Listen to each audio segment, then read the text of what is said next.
Bom dia a todos nossos amigos ouvintes do vlog do Conde Lopes Villanueva. Desde já, eu agradeço as doações que recebo e continuo ajudando nessa empreitada para a gravação do nosso conteúdo. Inscreva-se neste canal. Eu me deparei com esse vídeo que me apareceu aqui no YouTube entre o Jones Manuel, que é um militante de extrema esquerda, muito conhecido na internet, e essa feminista aí esquisita aí, que estava falando sobre uma palavrinha aqui que eu não posso falar, eu vou falar de uma forma eufemística, como eles adoram fazer, que é a interrupção legal da gravidez. E o que me chama a atenção numa das grandes hipocrisias da esquerda é que ela vende a ideia de que é contra o estabelismo, quando na verdade ela tem todo o estabelismo a favor dela. Na verdade, tudo é estruturado em favor do estabelismo.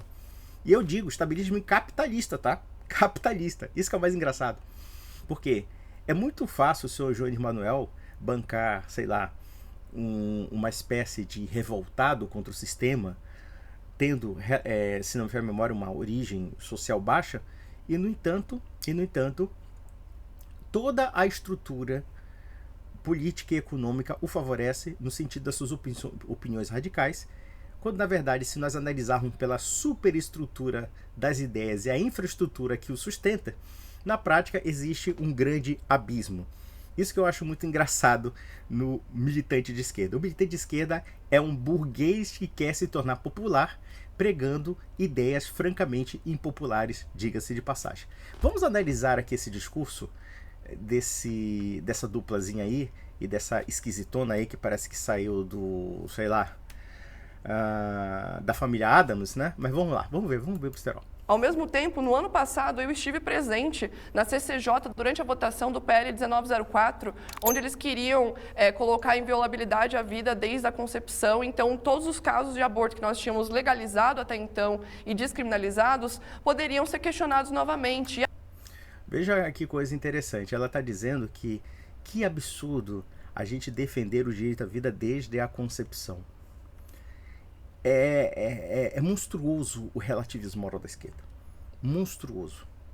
Porque na prática, quando nós discutimos da interrupção legal da gravidez, e evidentemente aqui eu estou sendo irônico, nós estamos discutindo o fundamento do direito à vida dentro da cultura, dentro da sociedade e dentro da jurisdição, dentro da legislação. Ou seja, se certos indivíduos devem ou não ser protegidos por lei, mesmo dentro do ventre da mãe. E esse pessoal se utiliza de certos argumentos capciosos para desumanizar o feto, desumanizar aquele que está em desenvolvimento no ventre da sua mãe. E o que eles propõem na prática? Propõem uma ideologia antinatalista, ou seja, nós somos contra a procriação, ou vendem a ideia de que a procriação é algo mal, ou que é algo que tem que ser evitado, ou algo que tem que ser disponibilizado como se fosse um objeto ou uma coisa. Lembra daquele debate da Ana Carolina Campagnolo e daquela feminista que ela diz que o feto é uma vida, mas não é uma vida humana? E a mulher se contradiz logicamente de uma forma tão absurda que é um ser vivo, mas que não está vivo, e assim sucessivamente. Quer dizer, aquela cidadã, ela ficou de tal maneira sem resposta que ela teve que brigar com a lógica. A gente sabe que, a partir da concepção, nós temos sim uma vida em formação. Todo ser humano passa por aquele processo de formação. E eles usam os argumentos mais absurdos para tentar negar aquilo que é evidente aos fatos da lógica e da ciência também, e da própria biologia. Uma vez eu ouvi um sujeito dizendo que o feto é um amontoado de células. Aí eu disse, ué, e você é o quê? Você não é. Você também é um amontoado de células. Aliás, todo ser humano é um amontoado de células, desde o começo até o final. Quer dizer, são coisas tão absurdas, tão bizarras, que esse pessoal justifica. E eu acho engraçado que esse Jones Manuel, que se diz ser defensor da classe trabalhadora ou coisa parecida, não se dá conta de que a política antinatalista do abor, né? Vocês sabem o que eu estou falando. Essa política antinatalista afeta justamente as classes mais pobres, que elas são as mais vulneráveis e também mais suscetíveis de praticar esse, entre aspas, direito. Até a palavra direito aqui é subvertida, porque na prática não existe direito de uma mulher acima do direito da vida de outrem. Na verdade, nós temos que analisar claramente que, independentemente das conjecturas pelas quais uma criança é gerada, essa criança não tem culpa daquilo que a gera. Ela não tem responsabilidade. Ela é uma vida nova. E, portanto, a reivindicação da defesa do direito à vida, né, da defesa do direito à vida, ela implica recusar esse utilitarismo moral que a esquerda coloca. Porque, na prática, a defesa, a legalização que essa mulher propõe é uma legalização utilitarista que trata o ser humano de uma forma secundária. Trata o ser humano como se ele fosse disponibilizado segundo a vontade de alguém. A vontade arbitrária, muitas vezes. Vamos lá, vamos ver o besterol. E até mesmo tendo o direito ao aborto hoje na Constituição, o direito ao aborto hoje legalizado em casos como estupro, anencefalia, má formação fetal, nós ainda temos a burguesia e as elites fazendo CPI do aborto em cima de crianças. Olha, me desculpe, minha senhora, mas você está mentindo. Quem defende a burguesia é você. Nós sabemos que o movimento pró-aborto, né, TO, é financiado por elites muito ricas no mundo inteiro, tá? Então, por exemplo, muitas de ONGs pró-interrupção da gravidez no Brasil é financiado por fundações norte-americanas bilionárias. Fundações bilionárias. Planned Parenthood, Fundação Ford, Fundação Rockefeller, a Fundação do George Soros, que é a Open Society. Todo esse pessoal joga dinheiro a rodo nesses movimentos. E você é porta-voz da burguesia. Da alta burguesia especulativa, da alta burguesia das altas finanças, da alta burguesia que vive da especulação financeira, que, vamos ser sinceros, especulação financeira da forma como a gente vê aí é roubo puro e simples. É roubo puro e simples. Roubo na política de juros, tráfico de influência, tudo que não presta. Isso sem prejuízo de lavagem de dinheiro, que tem muito aí. Tá? O capital, propriamente dito, financeiro, é o capital da lavagem de dinheiro. A gente sabe disso. Tá? E você é porta-voz dessa bandeira. Por quê? Por quê? Essa bandeira pró, né, antinatalidade dos chamados direitos reprodutivos da mulher. Por que isso? Clínica de interrupção da gravidez dá muito dinheiro nos Estados Unidos. São bilhões de dólares para muita gente aí, explorando o desespero de uma mulher, muitas vezes que não tem amparo, e que acha que a melhor solução é tirar o seu filho. Olha só que coisa abominável. Nós estamos jogando as mães contra os seus próprios filhos.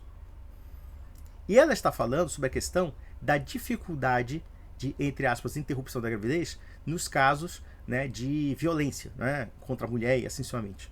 Veja, mesmo uma criança que surge através de um ato abominável que nós compreendemos que é contra a mulher, molestar a mulher, né, de forma sexual, no entanto, é perfeitamente legítima a discussão se aquela criança, mesmo nascida de uma situação dessas, necessariamente ela tem que carregar a culpa disso e, portanto, ela ser morta. Eu penso que, a princípio, nós temos que defender a criança também. Nós temos que defender a vida da criança. E por quê? Porque ela não tem culpa. Quantas pessoas aqui que estão me ouvindo agora não nasceram de uma situação similar? Será que, pelo fato de elas terem nascido de uma situação similar como essa, elas são cidadãs de segunda classe? Elas são cidadãs de segunda categoria por conta de um pai violento, de um pai maníaco ou coisa parecida? Não, a resposta é um sonoro não. O problema é a questão da desumanização que está ligada a um utilitarismo moral e também a financiamento riquíssimo, financiamento de bilhões de dólares dessas ONGs que sustentam militantes como ela e também como o senhor Jones Manuel. Eu fico perguntando cá com meus botões. O direito à interrupção da gravidez, entre aspas, é um dos maiores instrumentos para diminuir a população pobre. Um dos maiores instrumentos. E que a burguesia pode ganhar muito dinheiro. Muito dinheiro, né, fazendo clínica de interrupção da gravidez. Vamos usar esse eufemismo por causa do problema do YouTube aqui. E é interessante que essa ideologia antinatalidade, essa ideologia anticriança, essa ideologia antifeto é algo importado dos Estados Unidos, importado da Europa para os países pobres. E eles servem de porta-vozes da burguesia dos países desenvolvidos. Se existe, por exemplo, eu posso citar aqui, já que o João Manuel é uma pessoa negra, eu posso falar aqui de um dos continentes que são mais resistentes a essas políticas que são importadas da Europa e dos Estados Unidos. Chama-se a África. Se existe uma coisa bela no mundo africano, é a tradicionalidade, assim. O povo africano é um povo muito tradicional. É muito mais tradicional até do que o europeu em alguns pontos. No aspecto da família, dos valores, do respeito à vida, pelo menos na questão no que diz respeito à maternidade. Então eu já vi muita mulher negra africana metendo sarrafo nessas holandesas, nessas suecas malucas, dinamarquesas doidas aí, querendo dar lição de moral para a mulher africana. Inclusive, existem culturas africanas que a palavra de interrupção da gravidez praticamente não existe. Por quê? Porque isso é tão abominável aos olhos deles que eles não admitem essa possibilidade.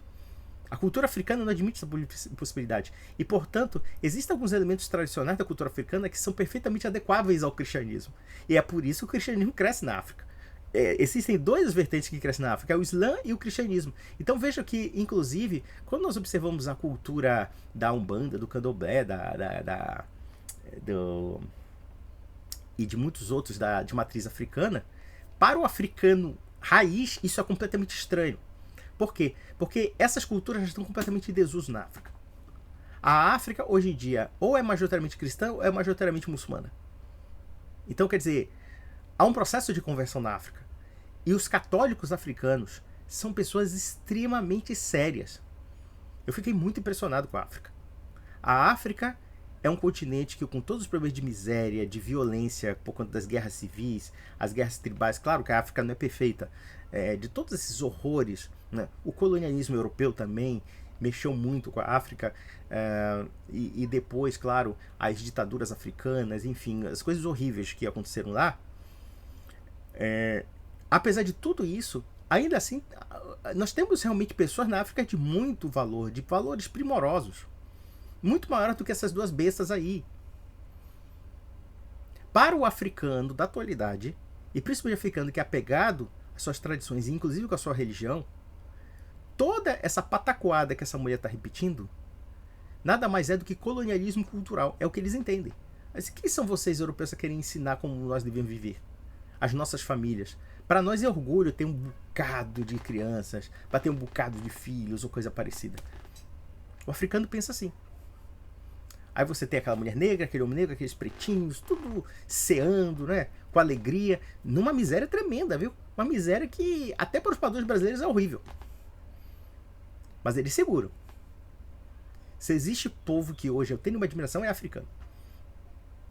Assim, todo africano que eu conheci, eu não conheci um africano que seja indecente. Todos eles que eu conheci, eu achei super gente boa. Eu não posso dizer dos europeus, por exemplo. Eu conheci muito europeu filho da puta. Eu conheci muito português filho da puta. Eu conheci muita gente filho da puta europeu. Tá? Mas assim, africano, em geral, é gente boa. Eu conheci, inclusive, um africano. Ele estava no hospital adventista. Ele trabalhava, eu não sei se ele trabalhava com técnico de enfermagem ou enfermeiro. Ele era da... Teve aquela coisa em... Como é que é? Acho que foi no Zaire, né? Agora não me lembro. Em Ruanda. Ele era de Ruanda. E houve aquela guerra civil horrorosa, etnocida, né? Dos Tutsis e dos Hutus, que foi horrível, em 1994, em Ruanda. E ele era um Tutsi. Ele era Tutsi. Ele fugiu porque ele era Tutsi. E pense num rapaz educado. Eu conheci também um rapaz da Guiné-Bissau, que hoje é muito bem sucedido aqui em Belém. Né? Muito bem sucedido em Belém. E ele né? Ele se radicou aqui, africano, negão, um de 1,80 m, um homem muito esbelto, de passagem. E advogado. Se deu muito bem no Pará. Muito respeitado aqui no Pará. Homem da Guiné-Bissau. E ele disse que não volta para a África, respeita, ama a África e tudo, mas ele gosta do Brasil. E ele falava até uma coisa, diz assim, que ele falava umas coisas que o pessoal achava de racismo, não sei o quê. Aí ele falou assim, na África não é racismo, no Brasil não é racismo, no Brasil não é racismo. Se você tiver muito dinheiro, ninguém te enche o saco. Eu achava muito engraçado as análises dele, né? As análises dele, assim, muito, muito realistas, tá? Eu conheci gente do Haiti, e ao contrário da propaganda nojenta que a direita fez dos haitianos, um povo muito gente boa. Então, em geral, os africanos que eu conheci eram pessoas que eu particularmente dei mais completa admiração e respeito, porque são pessoas que têm valores, tá? Muito mais do que muito europeu filho da puta. Muito mais. Toda essa porcaria é porcaria europeia. Essas coisas que eles estão importando é tudo da Europa e dos Estados Unidos. Então eu digo, né? Se quem serve a burguesia é a senhora. Quem serve a burguesia é o senhor João de Manuel. E dá pra ver que essa senhora realmente não é de classe baixa. Não é de classe baixa, né? Vamos lá. Então, hoje, o sistema que a gente vive não se sustenta com as reformas, porque até mesmo com as reformas que já existem dentro do sistema, existem reações, existem movimentos reacionários que querem impedir os nossos direitos. Veja uma coisa interessante. Ela parte da pressuposição de que os reacionários são membros da burguesia e, evidentemente, ela é uma proletariazinha. Minha senhora, eu não sei nem qual é o seu nome, mas dá pra ver pela sua cara que você nunca viu um proletário na sua vida. Você nunca foi na Baixada aqui. Eu já fui várias vezes. Você nunca foi. Olha que eu não sou um homem que finge ser pobre. Eu não sou pobre, mas também não sou rico. Eu sou meio remediado. Eu sou o meio termo, tá? Eu sou o meio termo. Digamos que eu seja de classe média para classe média baixa. Digamos que eu baixei da categoria. Eu era um pouquinho melhor de vida, hoje em dia eu já não sou tão melhor assim. Mas seja o que for, o fato é o seguinte. Tudo o que você fala cheira a pura hipocrisia e pura má fé. Por que eu digo que é má fé? Porque você está dizendo assim que existe uma luta de classes entre uma burguesia que quer proibir o aborto, né, e uma classe proletária que é a favor do quê? Da extinção da sua prole. É isso que você está dizendo. Veja, a população negra, segundo eles, tem que extinguir a sua prole. Se a mulher não quiser ter filhos, se a mulher não quiser ter família, se a mulher quiser matar o seu filho, não, tá tudo de boa. Tá tudo de boa. Por quê? Porque isso é a luta de classes. A luta de classes para aqueles que querem destruir a sua prole, a sua linha genealógica. É isso que ela tá falando. E financiado por quem? Por gente pobre? Gente da favela? Não. Por gente multibilionária. Por George Soros. Pelos Rockefeller. Pelos Rothschild. Por toda essa galera. Gente que é dono de casa bancária. Realmente. É uma causa proletária defendida por banqueiro. Defendida por mega especulador. Meu Deus do céu. É muito ridículo isso. Vamos ver o besterol. Outro exemplo que eu posso citar aqui muito claro é o avanço maravilhoso aí da PEC das domésticas, que veio a reforma trabalhista e precarizou todo mundo, acabou com a vida de todo mundo também. Então, pode ter, por exemplo, na Constituição de 88, que nós temos direito à saúde pública e tudo isso, mas aí vem o teto de gastos. Então, essas reformas, elas são instáveis e a qualquer momento elas podem ser revogadas simplesmente com uma crise do capitalismo, porque as minorias são vistas realmente como esse bode expiatório que sempre que esse capitalismo entra em crise, nós seremos os primeiros a perdermos os direitos. E percebemos isso nos Estados Unidos, percebemos isso aqui no Brasil durante o governo Bolsonaro. Então, basta entrar um líder autoritário dentro dessa democracia neoliberal que os nossos direitos vão ser revogados, vão ser questionados. Olha, senhora, o seu discurso é tão esquizofrênico, mas tão esquizofrênico, porque como é que você é defensora da classe trabalhadora se você quer a redução populacional da classe trabalhadora? É isso que eu não entendo. Porque da feita que você está dizendo que tem clínica de interrupção da gravidez numa favela, clínica de interrupção da gravidez para diminuir a população pobre e a população negra e a população remediada, então você não é defensor da classe trabalhadora coisíssima nenhuma. Aí você cria essa ficção de que as pessoas que são contra os direitos reprodutivos da mulher estão sendo contra a classe proletária. Que absurdo isso, que coisa noiada isso aí, isso é uma noia. Se eu chego na África e começo a propagar a ideia de que nós temos que controlar a população, né, o crescimento da população na África, e a partir de controlar esse crescimento, eu tenho que inocular na cabeça das mulheres africanas que ter filhos é um estorvo, que ter filhos é um peso, que ter filhos, propagar a própria espécie é ruim. É isso que você está falando. Lamento dizer, a senhora é uma mentirosa. A senhora está mentindo. A senhora está realmente criando um mundinho paralelo que só diz respeito a você. E o João de Manuel concordando, hein? Concordando. Esse aí que é contra a burguesia? Você está de sacanagem comigo. Contra a burguesia sou eu, porra. Não é esses caras, não. Eu não tenho financiamento de magnata, não, porra. Eu não tenho fundação norte-americana no meu rabo, não. Eu tenho um computador que mal funciona. Mas essa aí, branquinha, que pode viajar pro mundo inteiro, pode se arrogar dizer defensor da classe trabalhadora, defensor da classe trabalhadora, enquanto eu sou um burguês que tem que ser fuzilado. É essa a lógica desse povo aí. Povo cretino. Povo cretino. É que nem essa elitezinha nojenta que quando é confrontada com a realidade, aí fica com raiva. Porque que absurdo! Que absurdo falar de um professor ou professora da USP ou da UFF. Poxa, eles são os verdadeiros defensores da classe trabalhadora. Não é? Não eu, o Ferrabras aqui, que vejo todo mundo se ferrando e esse pessoal criando agenda para botar no seu cu, porra. Não, faz o seguinte, olha, a solução para as mulheres pobres é elas não terem filhos. É essa a lógica desse povo. Ou quando terem filhos, entre aspas, teoricamente terem filhos, né? Trate o seu filho como se fosse um cachorrinho, um bibelozinho, sabe? Em que você decide a hora que quiser. E quando ele surgir num momento inoportuno, descarte-o. Essa é a lógica deles. É a lógica dessa maluca aí. E esse João de Manuel também, que é uma boa de uma besta. O pessoal acha que o João de Manuel é inteligente porque ele é bem articulado. De fato, ele é bem articulado. Ele tem muitas informações. Só que o problema é que não é que o João de Manuel seja inteligente. É que a direita é muito burra. Esse que é o problema. A direita é muito burra. Não é difícil debelar as bobagens do João de Manuel.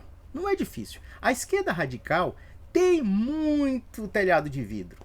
Eles defendem políticas que fracassaram durante 100 anos. Eu não preciso explicar a história soviética, eu não preciso explicar qualquer história socialista. Qualquer história socialista nunca foi algo que resolvesse os problemas do capitalismo. Se temos problemas dentro da sociedade econômica capitalista, como eles gostam de criticar, com certeza esses problemas não foram resolvidos pelo socialismo, foram agravados pelo socialismo. Então pronto, então a solução não vai ser o socialismo. E quando eu vejo que essa mesma esquerda hoje fica defendendo ONGzinha que recebe bilhões de bando de vagabundo, bando de especulador e capitalista vagabundo, quando a gente percebe que essas agendas que essa mulher diz que são do povo, na verdade provém das elites, provém de uma Netflix, provém de uma Amazon, provém de um bocado de corporação riquíssima e bilionária, então eu digo, vá merda, vá pro inferno. Vocês não são ligados ao povo, vocês são uma oligarquia. Não me venha com esse papo, tá bom? Não me venha com esse papo. Financiamento de ONG, de especulador financeiro, de grande corporação, aí vem com esse papo dizendo que isso é uma ideologia do povo. Para de me enganar. Para de me enganar e me chamar de trouxa. Para de me chamar de idiota, tá bom? Vamos lá, vamos besterol. Então, é por conta disso que eu acredito realmente que precisamos de uma revolução brasileira para emancipar as mulheres e as minorias, porque as reformas elas podem ser simplesmente questionadas quando um líder autoritário assumir o governo novamente. Eu acho que Carol já deu todos os exemplos necessários, mas eu quero focar num ponto específico. Ao mesmo tempo... Ai, meu Deus do céu. Isso é sério? Isso é sério? A sua agenda é financiada pelos maiores capitalistas do universo, aí você veio dizer que você é defensora do povo e quer a revolução? Isso é uma piada pronta. Isso é uma piada pronta. E o João de Manuel com esse pau furado aí. Tudo funcionária das grandes corporações. Tudo, sabe? Tudo serviçalzinho dos Soros da vida. Dos grandes especuladores, dos grandes capitalistas, das grandes corporações. As grandes corporações injetam dinheiro a rodo nessas agendas. Eu pergunto, por que será? Realmente, eu pergunto, dona feminista, por que grandes capitalistas se investem nessa bosta de revolução que você está dizendo aí? Vamos lá, minha filha, use a inteligência. Será que você tem massa encefálica na cabeça? Será que você não é uma anencéfala que, sei lá, uma anencéfala criada pela universidade pública? Vejam, por exemplo, o que aconteceu na Irlanda. Na Irlanda, teve financiamento da Open Society, do George Soros. Quer dizer, um dos países mais católicos da Europa legalizou o aborto por conta dessas ativistazinhas que servem de serviçais de especuladores ricos. Eu digo, popular, defensor do povo sou eu. Eu sou defensor do povo, vocês não são. Vocês são tudo da burguesia, que vocês condenam. Vocês, na verdade, dizem condenar os seus patrões, mas, na verdade, vocês são serviçais desses patrões. Então, meus amigos, é isso e até a próxima.